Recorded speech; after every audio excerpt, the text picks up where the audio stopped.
Hi everybody and welcome to our Friday TNT, and well, some good news. The Christmas tree is going.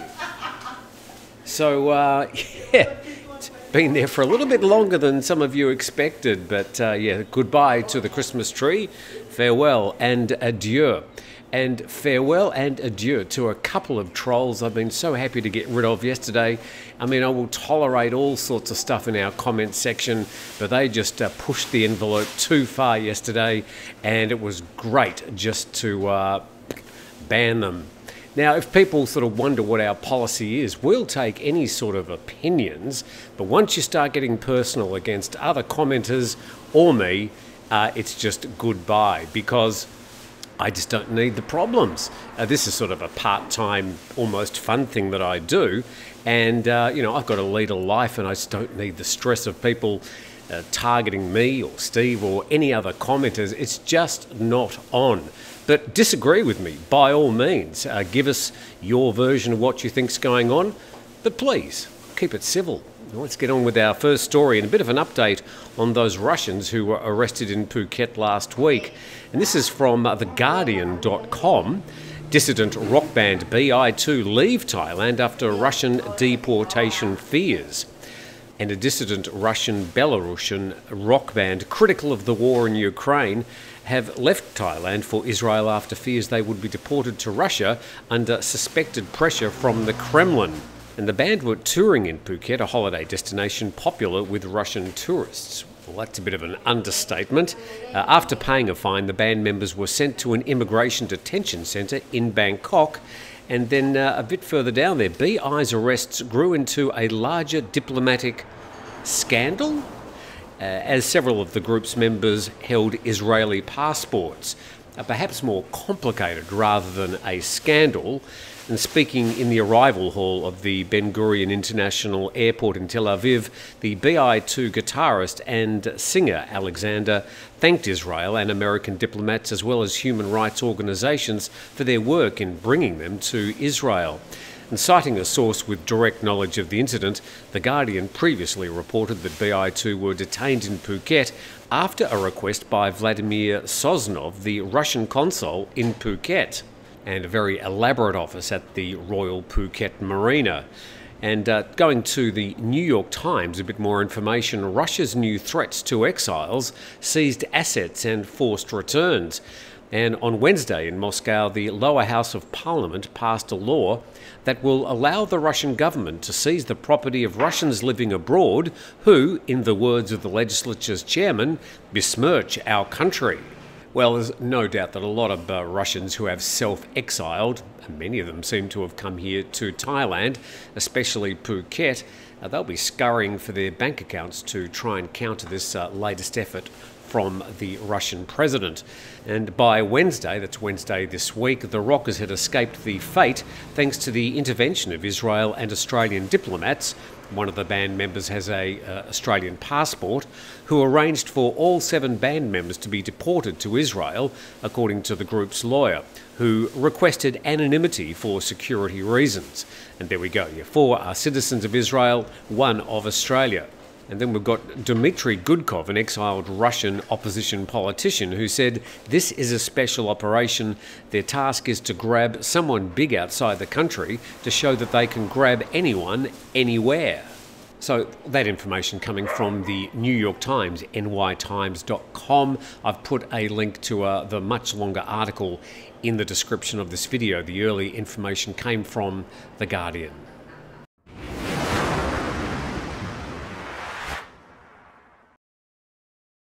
So as we say goodbye to the Christmas tree, as it heads off to the back cupboard until next December, we get into the next part of our program. Thanks, by the way, to 5 Star Marine, all those people who support the program, especially the super chats that come in from time to time, all greatly appreciated. 5 Star Marine at 5starmarinephuket.com for a bespoke charter tour off the island of Phuket out to the islands in Phangar Bay. Now, the 90-day visa waiver has been probably the most questioned a topic over the past 3 or 4 months. So many people send me information or send me questions every day, including in the comment section. When are they introducing the 90-day visa waiver, which would be for many countries an extension from a 30-day visa waiver to the 90 days? Interestingly, 2 different publications, but both from Pattaya, have decided to write an opinion piece about this. Let's go to this first one in pattayamail.com, the opinion piece by Barry Kenyon, and what's it titled? 90-day visa exemptions for Brits and others would reduce the queues at Thai immigration offices. And a Thai cabinet decision is now awaited on the TAT's proposal to offer 90-day visa-exempt travel to citizens of UK, US, Australia and most of mainland Europe. And the Prime Minister is known to favour the move, according to his aide, as a way of maximising income from overseas visitors while reducing bureaucracy. So, just a question to you before we go to Barry's reasons why he thinks these visas should be extended to 90 days, or sorry, the visa exemption. Who are the people that are going to be using them?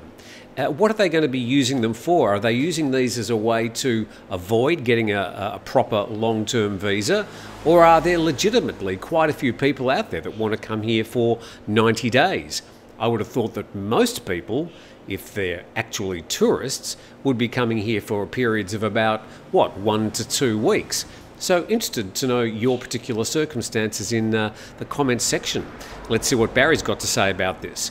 Currently, these nationalities, and he's referring to UK, US and Australia and most of mainland Europe, receive only 30 days without a prior visa, but can extend for a further month at local immigration. If they wish, they can then take a trip to a land border, usually Cambodian. Well, that's if you're in Pattaya, but it might be a different border, obviously, if you're in southern Thailand. However, this facility cannot be used more than twice in a calendar year. There's no formal restriction on the number of entries by air. Most of that is technically correct, although a lot of it does depend on the person sitting opposite you when you arrive at immigration at the particular border post. And tourists are required to report their address to Thai immigration each time they enter the country via the notorious address form, the TM30.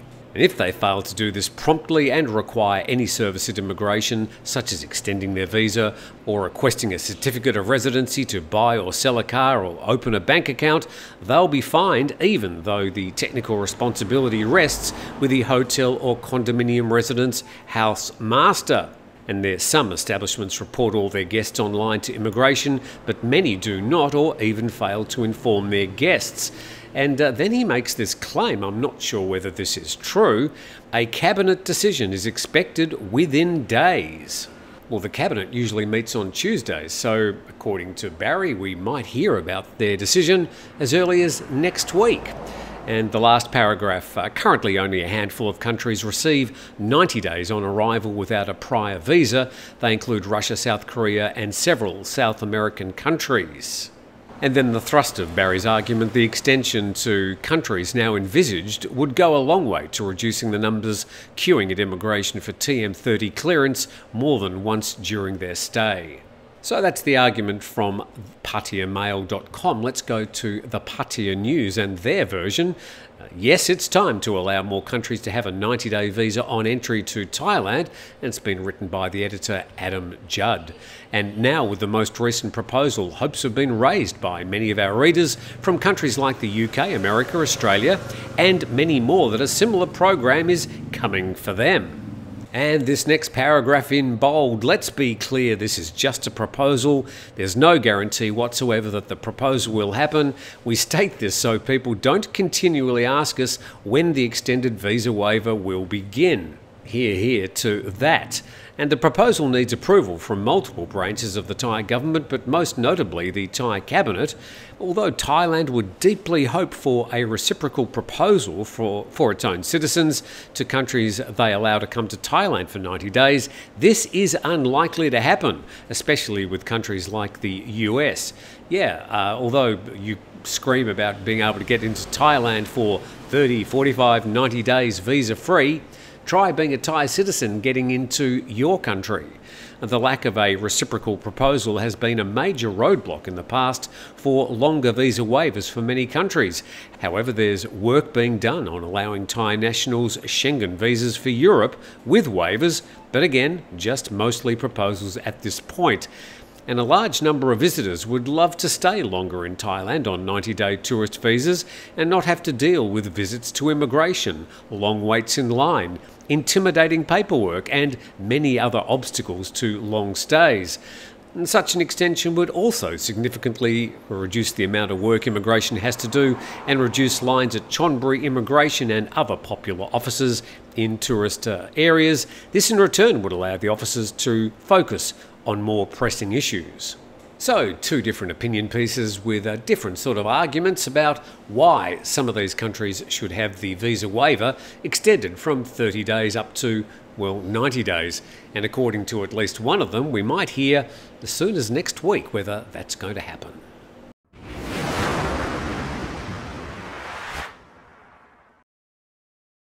Now this week's just gone like that, so it means tomorrow we've got our live program between 9 and 10 a.m. Thai time, an opportunity for you and me and, well, usually 500 or 600 others to have an open chat. You can get into the comment section, throw your opinion around, maybe even ask some questions, and either I or other people in the comment section will be able to answer your query.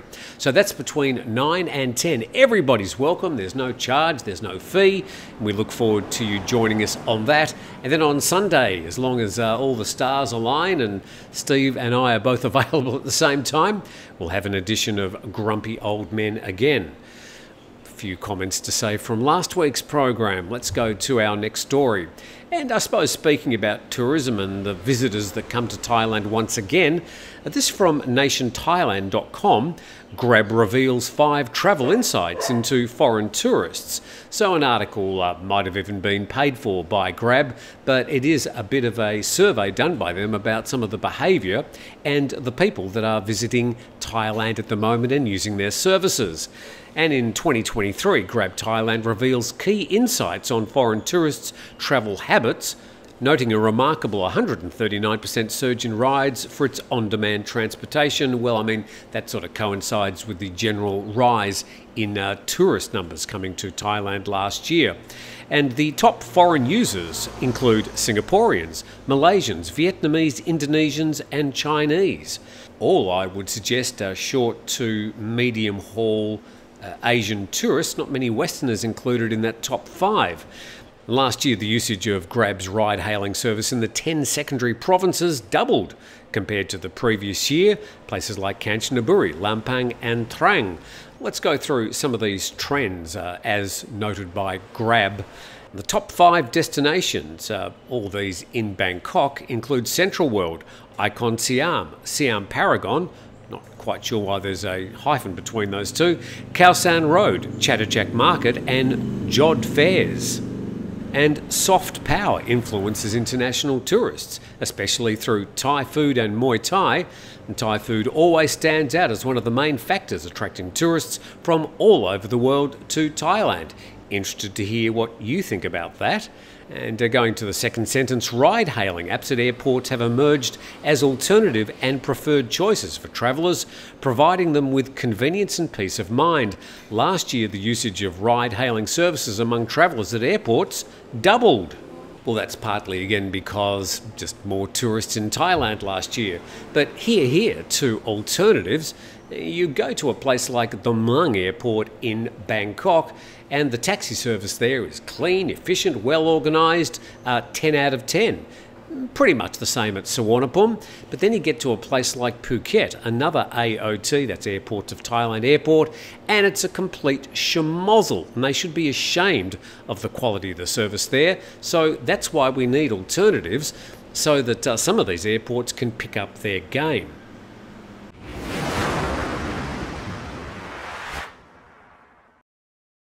And another trend we have here in Thailand, nothing to do with the last article, but if you drive around the roads of Thailand, which obviously I do most days, there's just a lot more EVs and these hybrid cars, mostly from China, on the roads. let's have a look at this article, and this is reported by thailandbusinessnews.com. China surpasses Japan in auto exports. And last year, China became the world's largest car exporter, surpassing Japan for the first time. The increase in overseas sales of electric vehicles contributed to this achievement. And the Japan Automobile Manufacturers Association reported that Japan shipped 4.42 million vehicles last year, while China exported 4.91 million vehicles, according to the China Association of Automobile Manufacturers. There are several factors that have contributed to this shift in the global automotive export landscape. The electric vehicle demand. China's dominance in the electric car market played a crucial role, such as companies like BYD. Then you've got government support. Chinese electric vehicle manufacturers have received strong support from the Chinese government. And then exports to Russia. Following the war in Ukraine, Japanese, US and European automakers withdrew from the Russian market. Subsequently, Japanese exports of gasoline-powered cars to Russia increased. And then quality and cost advantage. Improved quality and favourable pricing of Chinese-made cars, particularly in the EV sector, have made these vehicles attractive to international markets, including Europe, Australia and Southeast Asia. And just my tiny sample here in the south of Thailand, you just see a lot more of these Chinese EVs and hybrids driving around.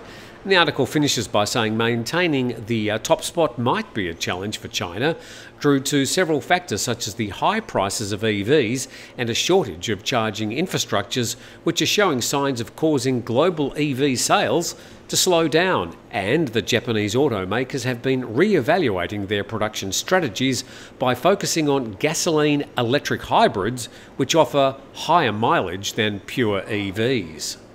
So an interesting milestone with China now leading the world in exporting automobiles.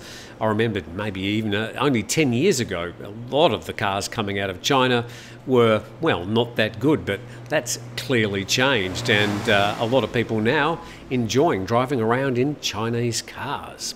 So tell us what you think about all that. Please subscribe to the channel. I do look forward to seeing you tomorrow on the live program, about 9 AM, usually pretty much on time. Otherwise, have a great Friday and we'll see you later.